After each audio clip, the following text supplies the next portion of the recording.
আজকে আবারও ফেসবুকের ইনকাম তোলার জন্য এটিএম বুথে চলে আসছি। তার কারণ হচ্ছে ঘরে বাজার করতে হবে।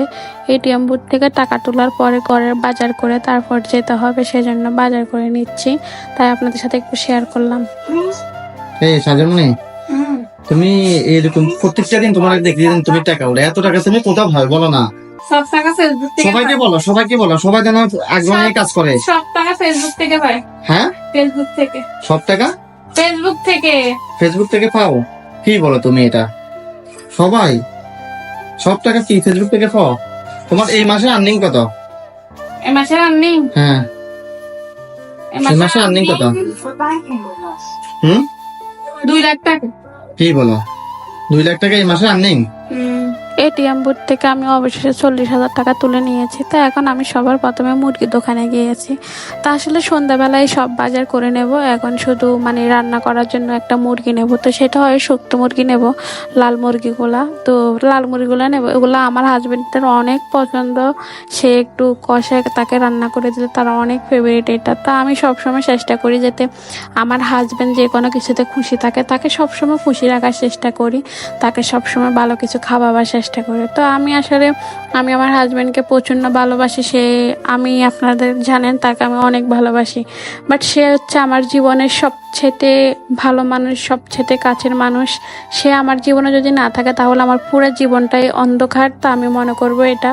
তাকে আমি ভালোবাসার কারণটা হচ্ছে সে আমাকে অনেক ভালোবাসে, আমি তাকে অন্যজনকে অনেক ভালোবাসি।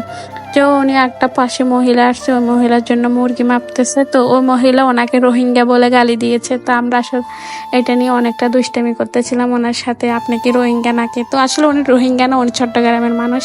বাট আমরা একদম সবসময় ওনার দোকান থেকে মুরগি নিই, কারণ উনি আমাদেরকে আমাদের সাথে অনেক ভালো ব্যবহার করে, আমরা ওনাদের সাথে অনেক ভালো ব্যবহার করি। তো ওনার দোকান থেকে সবসময় আমাদের মুরগিটা নেওয়া হয়। তার কারণ হচ্ছে উনি অনেক ভালো মানুষ। তো ওনার কথাবার্তা অনেক ভালো লাগে। তার জন্য উনি যদি 10 টাকা 20 টাকা বেশিও রাখে তাতে কোনো আফসোস থাকে না, কিন্তু কোন আমাদের থেকে টাকা বেশি থাকে না। সবসময় চেষ্টা করি আমাদেরকে ভালো কিছু দেওয়ার জন্য। তো আসলে 40,000 টাকাই তুলেছিলাম। তো লাস্টে আপনাদের সাথে একটা কথা শেয়ার করি। ফেসবুক যদিও আমাদেরকে টাকা দেয় না, তো আমরা আসলে সবসময় চেষ্টা করি ফেসবুকে আমাদের নিজস্ব টাকা এগুলা ফেসবুক থেকে আমাদেরকে এত টাকা দিবে, কখনো এটা হয় আমাদের এখনো মনিটেশনও অন হয় না, আমাদেরকে ফেসবুকে কিভাবে টাকা দিবে। তো আসলে আমার অ্যাকাউন্টে কিছু টাকা ছিল, সেই টাকাগুলো আমরা নিয়ে নিয়েছি। তো আমার হাজব্যান্ড আমার সাথে একটু করে দুষ্টামি করে।